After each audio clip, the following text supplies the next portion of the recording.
नमस्कार, मैं हूं पलक रघुवंशी और बंसल न्यूज की खास पेशकश मार्गदर्शन में आप सभी का स्वागत है। अगर आप भी अपने करियर को सुनिश्चित करना चाहते हैं तो ये कार्यक्रम आपके बहुत काम का होने वाला है, क्योंकि हमारे इस प्रोग्राम में एक्सपर्ट्स करेंगे आपका मार्गदर्शन और बनेंगे लक्ष्य हासिल करने में मददगार।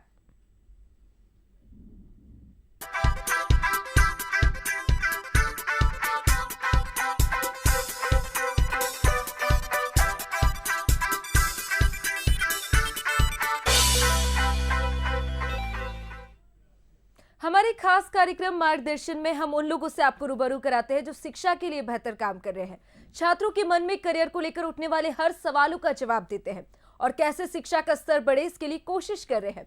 मार्गदर्शन की इस खास पेशकश में हमारे साथ आनंद बाग पिपरिया से आशीष कुमार पांडे जी मौजूद हैं, जो पांडे कोचिंग क्लासेस के डायरेक्टर हैं। साथ ही पांडे कोचिंग क्लासेस के अरुण मेहरा भी हमारे साथ मौजूद है। आप दोनों का ही स्वागत है। जी धन्यवाद मैडम। धन्यवाद मैम। आशीष जी, सबसे पहले शुरुआत तो मैं आपसे ही करूंगी। सबसे पहले हमें आप ये बताइए कि पांडे क्लासेस के डायरेक्टर आप हैं, तो क्या कुछ डिटेल है, क्या किस तरह से वहां पढ़ाया जाता है, किस तरह से बच्चों को जो लोअर क्लास के होते हैं उनको किस तरह से पढ़ाई दी जाती है? जी सबसे पहले तो मैडम मैं बंसल न्यूज का आभार देना चाहता हूं कि आपने मुझे यह मौका दिया। आज बसंत पंचमी का पावन पवित्र दिवस है। सर्वप्रथम सभी क्षेत्रवासी और देशवासियों को बसंत पंचमी की बहुत बहुत मंगलमयी शुभकामनाएं। माँ शारदा का आशीर्वाद सदैव हम सभी पे बनाया है। मैं Pandey coaching classes Vidyasagar computer centre Vidyasagar school के माध्यम से लगभग 15 वर्षों से शिक्षा के क्षेत्र में कार्य कर रहा हूँ। हमारे यहाँ बच्चों को विभिन्न प्रकार की गुणवत्तापूर्ण शिक्षा के साथ साथ उनको कंप्यूटर आधारित शिक्षा भी दी जाती है, जिससे कि वह अपने आप को आत्मनिर्भर बना सके और एक रोजगार प्राप्ति में सहायक बन सके। इसी के साथ साथ हमारी कोचिंग में विगत कई वर्षों में कक्षा 10वीं एवं 12वीं में मैथ्स विषय में सैद्धांतिक एवं प्रायोगिक विषय के नंबर मिला के मैथ्स में से 100 नंबर भी आए हैं और हमारी कोचिंग से जिला मेरिट मध्य प्रदेश मेरिट की सूची में भी स्थान प्राप्त हुआ है। सर, जैसा हम सब जानते हैं कि आप खुद डायरेक्टर हैं, तो आप पिछले कितने सालों से इस तरह छात्रों को गाइड करते आ रहे हैं? जी मैडम, मैं लगभग 15 वर्षों से शिक्षा के क्षेत्र में कार्य कर रहा हूँ और हमारा उद्देश्य विद्यार्थियों को गुणवत्तापूर्ण शिक्षा के साथ साथ उनको बहुत बेहतर शिक्षा देना है, क्योंकि वास्तव में आज जब तक विद्यार्थी आत्मनिर्भर नहीं बनेगा वह रोजगार सहायक में उसको योगदान नहीं मिल पाएगा। हमारे यहाँ कोचिंग में विभिन्न प्रकार के बोर्ड पर आधारित प्रश्न पत्रों को भी सॉल्व कराया जाता है, जिससे कि विद्यार्थियों का अच्छा मार्गदर्शन हो सके और निश्चित तौर पर बोर्ड परीक्षा को लेकर जो विद्यार्थियों के मन में जो दबाव की स्थिति होती है वो हम ऐसे टेस्ट आयोजित कराते हैं जिससे वो दबाव उनके दिमाग और से हट सके। आशीष जी, आपकी कोचिंग क्लासेस से में छात्रों को किस तरह से पढ़ाया जाता है और क्या ऑनलाइन मोड में भी क्लासेस कंडक्ट की जाती है? जी, हमारे यहाँ विशेष तौर पर कॉन्सेप्ट आधारित अध्ययन कराया जाता है, क्योंकि वर्तमान में नई शिक्षा नीति 2020 के अनुसार रटने की विद्या को समाप्त कर दिया गया है, जिससे कि विद्यार्थी कॉन्सेप्ट पर आधारित अपने कार्य को, अपने अध्ययन, अपने विषय को कर सके और वह अपने कॉन्सेप्ट, यदि किसी विद्यार्थी का कॉन्सेप्ट क्लियर होगा तो निश्चित तौर पर उसको आगे उस विषय को अध्ययन करने में सहायता मिलेगी। हमारे यहाँ ऑनलाइन अध्ययन भी कराया जाता है। समय समय पर ऑनलाइन क्लासों के माध्यम से विद्यार्थियों का रिवीजन क्लास भी लगाई जाती हैं। ऑफलाइन क्लास तो निरंतर चलती रहती हैं। आशीष जी, जैसा आपने बताया कि कॉन्सेप्ट लर्निंग दी जाती है, वो सबसे अच्छी बात है किसी भी छात्र के लिए, क्योंकि पढ़ाई बहुत आसान हो जाती है। अरुण, मैं अब आपके पास आऊँगी। आप कोचिंग के बारे में बताइए, किस तरह से आपको गोल अचीव करने के लिए प्लानिंग दी जाती है, किस तरह से पढ़ाया जाता है, और कुछ ही दिनों में बोर्ड एग्जाम्स आने वाले, तो आप किस तरह से प्रिपेयर कर रहे हैं? सबसे पहले तो मैं बंसल न्यूज़ चैनल एवं अपनी कोचिंग के सर आशीष पांडे सर जी का बहुत धन्यवाद प्रकट करता हूं कि वो उन्होंने मुझे इस लायक समझा कि मैं आज यह इंटरव्यू दे पा रहा हूं। और यह पांडे कोचिंग क्लासेस मुझे मेरा लक्ष्य प्राप्त करने के लिए सभी तरीके से मदद करता है।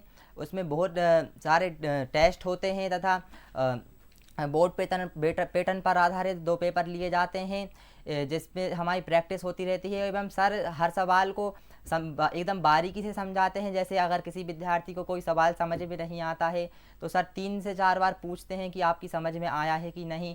अगर नहीं आता तो सर तुरंत उसे बता देते हैं, जिससे उसके सारे सब कॉन्सेप्ट क्लियर रहते हैं। एवं उसके बाद हर संडे अतिरिक्त कक्षा लगाई जाती है सर के द्वारा, जिसमें सर उनको रिवीजन करवाते हैं जो पूरे सप्ताह में सर ने पढ़ाया है। उसके बाद जो मास के अंत में टेस्ट होते हैं कुछ, जिनमें सर बोर्ड पैटर्न पर आधारित टेस्ट लेते हैं तथा उनमें अच्छे अंक लाने वाले छात्रों को सर सम्मानित भी करते हैं, जिससे हम छात्रों के बीच एक प्रतिस्पर्धा का माहौल बना रहता है एवं हम निरंतर अच्छे अंक प्राप्त करने के लिए होड़ में लगे रहते हैं एवं मेहनत करते हैं एवं सर के मार्गदर्शन में अच्छे अंक प्राप्त करते हैं। बिल्कुल अरुण, आपने सही बात कही। अगर टीचर ये करने लगे कि एक्स्ट्रा टाइम देकर डाउट्स क्लियर करने लगे तो छात्र के लिए बहुत आसान हो जाएगा और हर डाउट क्लियर भी रहेगा। आशीष जी, अब मैं आपके पास आऊंगी कि करंट टाइम की अगर मैं बात करूं तो टाइम मैनेजमेंट किसी भी स्टूडेंट के लिए सबसे ज़्यादा इंपॉर्टेंट हो जाता है, क्योंकि उनके पास डिस्ट्रैक्शंस भी बहुत है। उनको फ्रेंड्स के साथ भी चिल करना है, फैमिली के साथ भी करना है, उसके बाद पढ़ाई को भी बैलेंस करना है। तो किस तरह से कोई भी बच्चा टाइम मैनेजमेंट कर सकता है? जी, वर्तमान समय में टाइम मैनेजमेंट एक महत्वपूर्ण स्किल है। यदि कोई विद्यार्थी अपने जीवन में टाइम मैनेजमेंट स्किल को बहुत अच्छे से यदि कर लेता है तो निश्चित तौर पर पढ़ाई, करियर और अपने स्वास्थ्य का वो बहुत अच्छा संतुलन बना सकता है, क्योंकि विद्यार्थी जीवन में ये सबसे महत्वपूर्ण होता है कि उसने अपने जीवन में यदि टाइम मैनेजमेंट करना सीख लिया तो निश्चित तौर पर उसको सफलता मिलेगी और अपने लक्ष्य की ओर बढ़ने में उसको सहायता भी मिलेगी। विद्यार्थी जीवन में टाइम मैनेजमेंट अत्यंत आवश्यक है, इसलिए मैं सभी विद्यार्थियों से यह कहना चाहता हूं कि अपना एक शेड्यूल बनाएं और उस शेड्यूल के अनुसार काम करें। कई बार विद्यार्थी किसी दूसरे का शेड्यूल फॉलो करने का प्रयास करते हैं, लेकिन मेरा निवेदन है प्रत्येक विद्यार्थी अपना शेड्यूल स्वयं बनाए और अपने शेड्यूल के अनुसार ही अपनी पढ़ाई को एडजस्ट करें और उस पर निरंतर पढ़ाई करते रहें। बिल्कुल आशीष जी, सही बात कही हमने कि ज़्यादातर स्टूडेंट्स ये करते हैं कि हमारे फ्रेंड्स से जैसा शेड्यूल बनाया, जैसा टाइम टेबल बनाया, वैसा टाइम टेबल फॉलो करने लगते हैं। बट अगर देखा जाए तो हर इंसान की अलग कॉम्पिटिटिव लेवल होती है, तो किस तरह से कोई भी स्टूडेंट टाइम टेबल बना सकता है और उसको फॉलो कर सकता है? जी, मैं ये कहना चाहता हूँ सभी विद्यार्थियों से कि अभी जैसे परीक्षा का समय नज़दीक है और लगभग 10th के एमपी बोर्ड के एग्ज़ाम 20 दिन बाद स्टार्ट होने वाले हैं, तो आप ऐसा शेड्यूल बनाएं कि जिस शेड्यूल में आप बहुत अच्छे से अपनी पढ़ाई को कर सकें और अपने विषय पर पकड़ बना सकें। सबसे पहले तो जो विषय आपको कठिन लगते हैं उन विषयों को पहले आप प्रयास करें कि उन विषयों को पहले आप अध्ययन कर सकें। साथ साथ ये भी आप प्रयास करें कि आपके कंफर्ट जोन को छोड़ें। कई बार विद्यार्थी अपने कंफर्ट जोन को नहीं छोड़ पाते, इसलिए मेरा विद्यार्थियों से विशेष निवेदन है कि आप आपके कंफर्ट जोन को छोड़ें और अपनी पढ़ाई को आत्मसात करने का प्रयास करें, क्योंकि निश्चित तौर पे इस दुनिया में यदि आपको आगे बढ़ना है तो पढ़ाई ही मात्र एक ऐसा साधन है जिस साधन के माध्यम से आप आपकी दशा और दिशा को बदल सकते हैं। बिल्कुल सही बात आशीष जी आपने कही है। तो अरुण, मैं अब आपके पास आऊंगी और सेम ही सवाल मैं आपसे करूंगी, क्योंकि टाइम मैनेजमेंट एक स्टूडेंट के लिए बहुत ज़रूरी है। जैसा सर ने बताया, तो आपको फ्रेंड्स के साथ भी जाना है, आप स्पोर्ट्स में भी होंगे ही, तो आप कैसे किस तरह से टाइम मैनेज कर रहे हो, किस तरह से बैलेंस कर रहे हैं अपनी लाइफ को? मैम, टाइम मैनेजमेंट तो एक कला है, क्योंकि दुनिया में ऐसा कोई व्यक्ति नहीं जिसके पास 25 घंटे हों, सभी के पास 24 घंटे हैं और उसी 24 घंटे में हमें इस दुनिया को जीतना है। मतलब हमें जो भी करना है इन्हीं 24 घंटे में करना है। तो इसके लिए मैम मैं तो एक नियम फॉलो करता हूँ, 8-8-8 नियम। मतलब इसके नियम के अनुसार आप अपने पूरे दिन को 8-8 घंटों में बांट लीजिए। जैसे आप 8 घंटे की भरपूर नींद लीजिए, 8 घंटे में आप अपनी कोचिंग एवं स्कूल का समय निकाल लीजिए, फिर बचे 8 घंटे में आप अपने स्वाध्ययन, रिवीजन एवं जो भी आपके अदर्स काम हैं उन सब के लिए निकाल लीजिए एवं छोटे छोटे भागों में अपने सिलेबस को करके और पूर्ण कर लीजिए। एवं आपको कुछ कार्य जो हैं वो अवॉइड भी करना पड़ेगा। जैसे आपके पास मान लीजिए 3 कार्य हैं, एक है आपको फाइल कंप्लीट करनी है, दूसरा है आपको अपने किसी रिश्तेदार की शादी में जाना है और तीसरा कार्य कुछ है कि आपको किस रिवीजन करना है। उन तीनों कार्य में से आपको पहले ये सिलेक्ट करना पड़ेगा कि आपके लिए सबसे महत्वपूर्ण कार्य अभी इस समय के लिए कौन सा है, क्योंकि आपकी जो फाइल है वो कल चेक होनी है, इसलिए सबसे पहली प्राथमिकता आप उसको दीजिए। फिर दूसरी, आप पढ़ाई को, अगर उसके बाद अगर टाइम बचता है तो ही आप शादी में जाइए, आप मित्र की बर्थडे पार्टी में जाइए। मतलब कुछ कार्य आपको ऐसे हैं जो उनको प्राथमिकता देनी पड़ेगी और कुछ को छोड़ना पड़ेगा, जब भी आपका टाइम मैनेज हो पाएगा। बिल्कुल अरुण, सही बात कि अगर प्रायोरिटी सेट कर ली जाए तो बैलेंस करना ज़्यादा आसान होगा। अरुण, एक और सवाल मैं आपसे करूंगी कि हम देखते हैं एग्जाम टाइम आते ही टाइम टेबल बनाते हैं स्टूडेंट्स, पर उसको फॉलो करना मुश्किल हो जाता है क्योंकि हम उसमें जो हमसे नहीं भी होता हम वो सब टाइम टेबल में लिख देते हैं क्योंकि शायद वो देखने में कूल लगता है। तो आप किस तरह से टाइम टेबल बनाते हैं, क्या आप उसको फॉलो कर भी पाते हैं? जी मैम, आजकल तो सोशल मीडिया पर भी कई ट्रेंड चल रहे हैं जिसमें एक आदर्श मतलब टाइम टेबल बनाया जाता है, जिसके अनुसार जैसे आप 5 बजे उठ जाएंगे, फिर आप तैयार हो जाएंगे, 6 बजे से आप पढ़ना स्टार्ट कर देंगे, फिर आप 12 बजे तक सब कुछ पढ़ लेंगे, फिर रिवीजन भी हो जाएगा, फिर रात में फिर रिवीजन कर लेंगे दोबारा। लेकिन मैम यह संभव नहीं हो पाता है क्योंकि हम कई बार उसको बना तो लेते हैं लेकिन फिर हम उसको टालते रहते हैं कि हम कल करेंगे, फिर उसके बाद कल करेंगे, ऐसे करते करते हमारा टाइम निकल जाता है। मेरा मानना यह है कि मैम आप अपने क्षमताओं के अनुसार एक टाइम टेबल सेट करें, जिसमें आप जो कार्य करना आवश्यक ज़रूरी है उन्हें पहली प्राथमिकता दें। उसके बाद जो कार्य आपको जैसे कुछ चैप्टर कंप्लीट करना है तो पहले आप उसको लिख लीजिए कि मुझको इस समय में इसको कंप्लीट करना है। लेकिन आप ये भी चाहते हैं कि किसी दूसरे विषय का रिवीजन भी करना है तो उसके लिए आप उसको सेकेंडरी में डाल दीजिए, मतलब टाइम टेबल में आप ऐसा टाइम टेबल सेट करिए इसमें आपके पहले प्राथमिक कार्य अच्छे से तरीके से पूर्ण हो जाएँ, उसके बाद जो भी कार्य बचते हैं वह दूसरी बारी में पूर्ण हो जाए एवं आपका टाइम मैनेजमेंट बना रहे और आप संतुलन बना रहे आपके शरीर का। अरुण, एक सवाल मैं आपसे करना चाहूंगी, अगर मैं आपकी जनरेशन की बात करूं तो सोशल मीडिया पे सबसे ज़्यादा एक्टिव रहती है आपकी जनरेशन, तो सोशल मीडिया को भी बैलेंस करना है, सोशल मीडिया पे आपको फोटोज भी पोस्ट करनी है, तो आप उसको किस तरह से बैलेंस करते हैं? क्योंकि हम देखते हैं कि जो आपकी जनरेशन है वो सोशल मीडिया पे ज़्यादा टाइम इन्वेस्ट कर देती है। जी मैम, ये तो है, ये जो जेन जी जनरेशन है यह एक टेक्निकल इन्वायरमेंट बन रहा है इनके तहत, इनके आजू बाजू, और ये जो देखते हैं उस करने का मन करता है उनका। जैसे कोई इंस्टाग्राम चला रहा है, कोई फेसबुक, अन्य सोशल मीडिया पर भी सब लोग वो रहते हैं। तो इसलिए मैम मैं ये मानता हूँ कि पढ़ाई के साथ साथ सोशल मीडिया भी ज़रूरी है, लेकिन सोशल मीडिया के भी दो बिंदु हैं, मतलब कि एक तो नेगेटिव और एक पॉजिटिव। तो आप पॉजिटिव की तरफ जाइए, जैसे कि आप पढ़ाई लिखाई संबंधित चीज़ें भी सर्च कर सकते हैं एवं उसके लाभ उठा सकते हैं। आज 22वीं सदी में आप कुछ भी कर सकते हैं इंटरनेट की सहायता से। इंटरनेट पर आप अच्छी चीज़ें सीखिए एवं कुछ नया एक्सप्लोर करिए।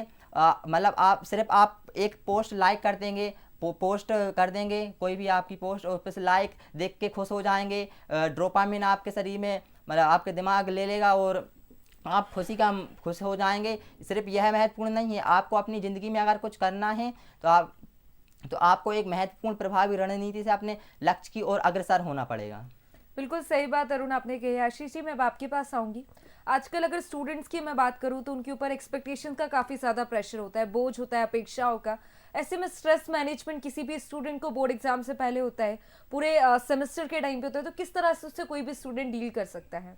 जी, मैं सभी विद्यार्थियों से ये कहना चाहता हूँ, वास्तव में विद्यार्थियों के ऊपर अभी दबाव तो है, लेकिन एक अच्छे मार्गदर्शन से वो दबाव को दूर किया जा सकता है। वास्तव में विद्यार्थियों के ऊपर दबाव कब आता है? जब वो पर डे अपना कार्य पूरे नहीं करते। यदि वह डे बाय डे अपना कार्य पूरे करें और अपनी एक ऐसी स्ट्रेटजी बना लें, उस स्ट्रेटजी के आधार पर यदि वो कार्य करेंगे तो निश्चित तौर पर उनके ऊपर दबाव नहीं आएगा। मेरा सभी पालक अभिभावकों से भी इस इंटरव्यू के माध्यम से निवेदन करना चाहता हूं कि अभी आपके बच्चों की पढ़ाई का समय नज़दीक है, पेपर का समय नज़दीक है, इसलिए आप उन पर भी ध्यान दें, उनके स्वास्थ्य पर भी ध्यान दें और स्वास्थ्य पर ध्यान देने के साथ साथ अपने बच्चों को समय समय पर मोटिवेट भी करते रहें, क्योंकि एक स्वस्थ शरीर में ही एक स्वस्थ मस्तिष्क का वास होता है। आशीष जी, एक सवाल और मेरे दिमाग में आ रहा है कि हम देखते हैं किसी भी क्लास में 2 तरह के बच्चे होते हैं, और या कहे कि 3 तरह के बच्चे होते हैं, जो पढ़ाई में अच्छे होते हैं और जो पढ़ाई नहीं कर पाते हैं।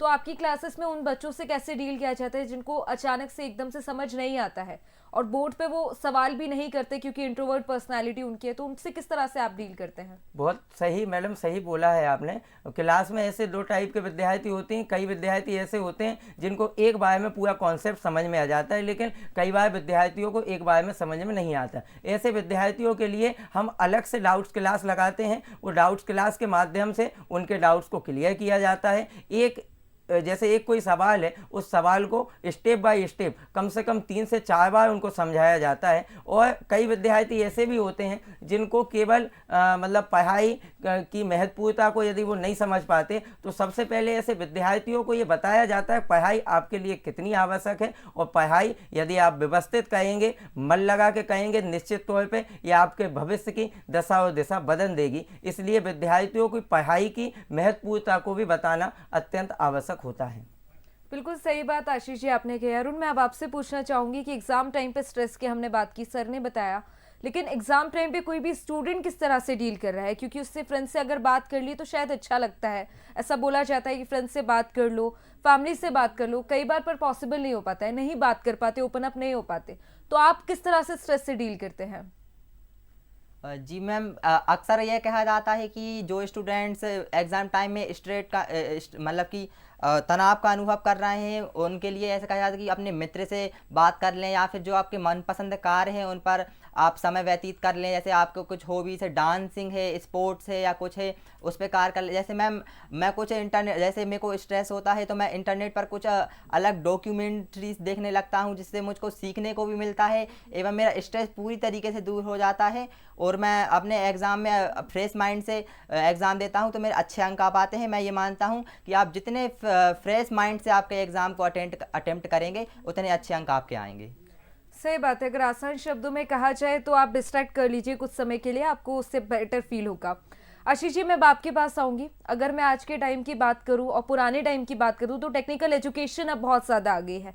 पहले ब्लैक बोर्ड होता था और बच्चों को पढ़ा दिया जाता था, लेकिन अब अगर क्लासेस को देखा जाए तो बहुत ज़्यादा टेक्निकल चीज़ें आगे हैं, एलईडी आ गई है, प्रोजेक्टर्स आ गए हैं बच्चों को पढ़ाने के लिए। तो वो कितना ज़्यादा अंतर आज के युग में आ गया है उससे? जी, पहले क्या होता था कि पहले स्मार्ट क्लासेस नहीं थी, स्मार्ट क्लासेस के माध्यम से बच्चों को अध्ययन नहीं कराया जाता था, लेकिन आज स्मार्ट क्लासेस भी हैं। स्मार्ट क्लासेस के माध्यम से बच्चों को किसी भी विषय के बारे में बहुत डीपली और व्यवस्थित कॉन्सेप्ट आधारित अध्ययन कराया जाता है, जिससे कि वह बहुत अच्छा कर सकें। बिल्कुल आशीष जी, सही बात कही। अब मैं आप एक सवाल मैं आपसे करना चाहूंगी, बंसल ग्रुप की अगर हम बात करें तो वो किस रूप में आप उसको देखते हैं, कंट्रीब्यूशन किस तरह से उसका रहा? जी, बंसल ग्रुप का शिक्षा के क्षेत्र में, औद्योगिक के क्षेत्र में, कंस्ट्रक्शन के क्षेत्र में और चिकित्सा के क्षेत्र में अपना एक महत्वपूर्ण योगदान है। निश्चित तौर पर भारत की अर्थव्यवस्था के साथ साथ विद्यार्थियों को एक महत्वपूर्ण शिक्षा देने के साथ साथ, जैसे शिक्षा के क्षेत्र में यदि बंसल ग्रुप की हम बात करें तो बीटेक के साथ साथ ऐसे एमबीए और बी फार्मा के ऐसे कोर्सेज हैं जिनसे बच्चों को एक बहुत अच्छा प्लेटफॉर्म मिलता है, और प्लेटफॉर्म अच्छा मिलने के साथ साथ उनका एक बहुत अच्छा आगे रोजगार प्राप्ति में भी सहायक होता है। आशीष जी, मैं सवालों में आगे बढ़ना चाहूंगी और एक बात मैं आपको बताना चाहूंगी कि सक्सेसफुल स्टूडेंट्स के बारे में तो हर कोई बात करता है, पर अगर मैं उन बच्चों की बात करूं जो पढ़ाई करते हैं पर उनको समझ नहीं आता है, वो बहुत मेहनत कर रहे हैं, बहुत ज़्यादा स्ट्रगल करते हैं पर उनको नंबर नहीं आ पाते हैं, तो वो बच्चों से आप किस तरह से डील करते हैं और उनको आप क्या सलाह देना चाहेंगे? ऐसे विद्यार्थियों को मैं ये सलाह देना चाहता हूँ, यदि आपको कोई कॉन्सेप्ट में दिक्कत है या कोई चीज़ आपको समझ में नहीं आई है, तो कई बार विद्यार्थी क्या होते हैं, टीचर को बता नहीं पाते। इसलिए मैं ऐसे विद्यार्थियों से विशेष तौर पे निवेदन है, और मैं एक कक्षा में विशेष तौर पे सभी बच्चों को ये बताता भी हूँ कि आपको यदि कोई चीज़ समझ में नहीं आई है तो आप मुझसे आके बताइए कि ये चीज़ मुझे समझ में नहीं आई है, और बच्चे बताते भी हैं तो उसका समाधान भी होता है। इसलिए कई बच्चे बता नहीं पाते, इसलिए मैं बच्चों से ये निवेदन करना चाहता हूं कि यदि कोई कॉन्सेप्ट, कोई टॉपिक यदि आपको समझ में नहीं आया है तो वो अपने सब्जेक्ट टीचर तक उसको पहुंचाएं। निश्चित तौर पे आपका सब्जेक्ट टीचर उसका आपका समाधान करेगा। बिल्कुल सही बात आशीष जी आपने कही। अरुण, मैं अब आपके पास आऊंगी। अगर मैं इस एग्जाम टाइम की बात करूं तो हमारे फ्रेंड्स होते हैं, बहुत ज़्यादा कंपटीशन उनसे करने लगते हैं कि उसके नंबर ज़्यादा आ गए, मेरे नंबर कम आए, या फिर वो मुझसे बेहतर है। ये इसके कारण कई बार हमारा कॉन्फिडेंस डाउन हो जाता है, तो उससे आप किस तरह से डील करते हैं और अपने फ्रेंड्स को क्या सजेस्ट करते हैं? जी मैम, कई बार ऐसा होता है कि हमारे कुछ फ्रेंड्स के मार्क्स तो काफ़ी अच्छे आ जाते हैं, कुछ के बहुत कम आते हैं, और हम बीच में ही रह जाते हैं। तो हमको उनसे प्रतिस्पर्धा की बजाय एक जलन की भावना उत्पन्न हो जाती है कि इनके इतने नंबर आ रहे हैं, हम भी उतनी मेहनत कर रहे हैं, हम भी वही कार्य कर रहे हैं जो वो कर रहे हैं, लेकिन हमारे उतने नंबर्स क्यों नहीं आ पा रहे हैं अच्छे। तो मैं उनसे यही कहना चाहूँगा कि आप कुछ जलन की भावना नहीं रखिए, आप एक प्रतिस्पर्धा की भावना रखिए। आप जिसके ज़्यादा नंबर आ रहे हैं जिस स्टूडेंट्स के, उसको अपना आदर्श मान लीजिए एवं उसके आधार पर आप उसके जैसा बनने की कोशिश करेंगे तो आपके ज़रूर ही अच्छे मार्क्स आएंगे एवं आप इस प्रकार परीक्षा में अच्छे अंक प्राप्त कर सकेंगे एवं आपके बीच आपसी भाईचारा भी बना रहेगा। अरुण, एक सवाल आप जवाब दीजिए कि 12th के बाद एक सबसे बड़ा सवाल होता है कि आप क्या करना है, तो आपके क्या प्लानिंग्स है? 12th के बाद आप क्या करना चाह रहे हो, किस तरह से आपने उसको डिसाइड किया? जी मैम, कई बार विद्यार्थी 12th के बाद जैसे ही वो 12th पास होते 12th तक तो सब ठीक रहता है कि अभी तक तो हम फर्स्ट पढ़ी, सेकंड लगातार पढ़ते चले गए और 12th में आ गए, लेकिन 12th के बाद हम कौन से करियर का चुनाव कर रहे हैं और किस क्षेत्र में आगे बढ़ रहे हैं यह चुनना काफ़ी कॉम्प्लिकेटेड रहता है। इसके लिए मैं एक प्रभावी काउंसलिंग सेशन आयोजित करवाए जाते हैं हमारे सर के द्वारा भी, जिससे हम अपने रुचि एवं क्षमता के अनुसार विषय का चयन कर पाते हैं। मैं मेरी रुचि विज्ञान के क्षेत्र में देखे तो इसलिए मैं स्वयं को एक साइंटिस्ट अथवा इसरो में जाना चाहूँगा एवं अपना करियर स्पेस टेक्नोलॉजी में बनाना चाहूँगा। बिल्कुल, आप इसरो में जाना चाहते हैं तो बंसल न्यूज़ की तरफ से आपको best of luck. Ashish ji, मैं आपके पास आऊँगी।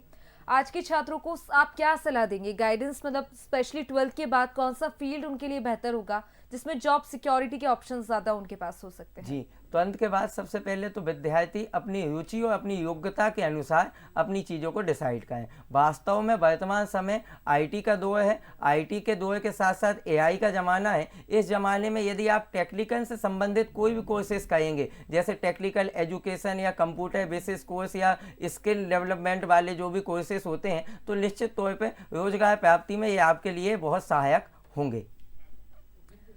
आशीष जी, एक सवाल और मेरे दिमाग में भी जस्ट आया कि एग्ज़ाम टाइम पे हम देखते हैं बच्चों को कंपटीशन की बात हमने की, मोटिवेशन की बात हमने की कि डीमोटिवेट कई बार बच्चे हो जाते हैं, पर पेरेंट्स सबसे बड़ा रोल प्ले करते हैं उसमें। पेरेंट्स किस तरह से स्टूडेंट के लिए हेल्प कर सकते हैं, अपने बच्चे के लिए हेल्प कर सकते हैं? जी, मैं सभी पालक अभिभावकों से ये निवेदन करना चाहता हूँ कि यदि आपके बच्चे बोर्ड एग्ज़ाम में हैं और बोर्ड एग्ज़ाम लगभग आ ही गए हैं, 10-15 दिन बाद प्रारंभ होने वाले हैं एमपी बोर्ड के एग्ज़ाम, तो अपने बच्चे का सबसे पहले तो सेहत का ध्यान रखें, क्योंकि एक स्वस्थ शरीर में ही एक स्वस्थ मस्तिष्क का वास होता है। सबसे महत्वपूर्ण बात, अपने बच्चे को मोटिवेट करें। मोटिवेट करना जरूरी है कि बेटा अभी आपसे ये नहीं हुआ, आप करोगे तो हो जाएगा। क्योंकि कई बार बच्चा क्या होता है, किसी भी विषय को जब वो सोचने ज़्यादा लगता है, सोचने से तो कोई काम होता नहीं है, कहने से होता है। जब वो उस विषय के बारे में ज़्यादा विचार करेगा, निश्चित तौर पे वो स्ट्रेस में आ जाएगा। इसलिए मेरा सभी माता पिता से ये निवेदन है कि आप अपने बच्चों पे विशेष ध्यान दें, उनको मोटिवेट करें। मोटिवेट करने के साथ साथ उनके स्वास्थ्य का भी विशेष ध्यान दें। आशीष जी, अगर मैं आज के बच्चों की बात करूं या जेनजी जनरेशन जिसको कहते हैं, अगर मैं इसकी बात करूं तो आप इसकी प्लस पॉइंट और नेगेटिव पॉइंट्स क्या दिखते हैं? क्या इन बच्चों में अच्छी है और क्या ताकत इनके पास है और क्या कमी आप इनमें देखते हैं? जी, वर्तमान समय में बच्चे बहुत मतलब कहना चाहिए उनका दिमाग बहुत डेवलप है, लेकिन वो सोशल मीडिया के प्रभाव में इतने विलुप्त हो गए हैं कि वो उस सोशल मीडिया के प्रभाव से बाहर नहीं निकल पा रहे हैं। वो अपना भविष्य नहीं देख पा रहे हैं कि यदि मैं आज सोशल मीडिया से जुड़ा हुआ हूँ, मेरे दिन के 8 घंटे यदि सोशल मीडिया में जाते हैं तो मैं भविष्य में क्या करूँगा। इसलिए मेरा सभी विद्यार्थियों से निवेदन है कि आप सोशल मीडिया का उपयोग करना जरूरी है, लेकिन उस सोशल मीडिया के नशे में इतना चूर ना हो कि आपका पूरा भविष्य तबाह हो जाए। इसलिए आपसे निवेदन है कि आप सोशल मीडिया के साथ साथ अपनी योग्यता, अपनी क्षमताओं को पहचानें, उसके आधार पर काम करेंगे, निश्चित तौर पे आप सफल होंगे। बिल्कुल सही बात आशीष जी आपने कही है। तो अगर एक आखिरी सवाल मैं आपसे करना चाहूँ तो एक 4 शब्दों में क्या एडवाइस आप बच्चों को, स्टूडेंट्स को देना चाहेंगे? मैं केवल इतनी एडवाइस देना चाहता हूं सभी विद्यार्थियों को कि आप आपके आत्मविश्वास को बढ़ाएं, क्योंकि आत्मविश्वास यदि आपने बढ़ाया तो निश्चित तौर पे कोई भी विषय हो, आप जब उस विषय की तैयारी कर रहे हैं तो उसमें आपको सफलता मिलेगी। और अपने आत्मविश्वास बढ़ाने के साथ साथ अपने माता पिता, गुरुजनों का सदैव सम्मान करें और एक संस्कारवान भारतीय नागरिक बने। और इसी के साथ हम अपने खास प्रोग्राम मार्गदर्शन को यहीं समाप्त करते हैं। आप दोनों का ही हमारे साथ जुड़ने के लिए शुक्रिया। उम्मीद है आज की चर्चा से आपको अपने करियर और एजुकेशन को लेकर नई डायरेक्शन मिली होगी, और ऐसे ही अगले एपिसोड में मिलेंगे नए एक्सपर्ट्स के साथ और जानेंगे कि बच्चों को क्या कुछ आगे अपने करियर में करना चाहिए। और खबरों के लिए देखते रहिए बंसल न्यूज़। नमस्कार।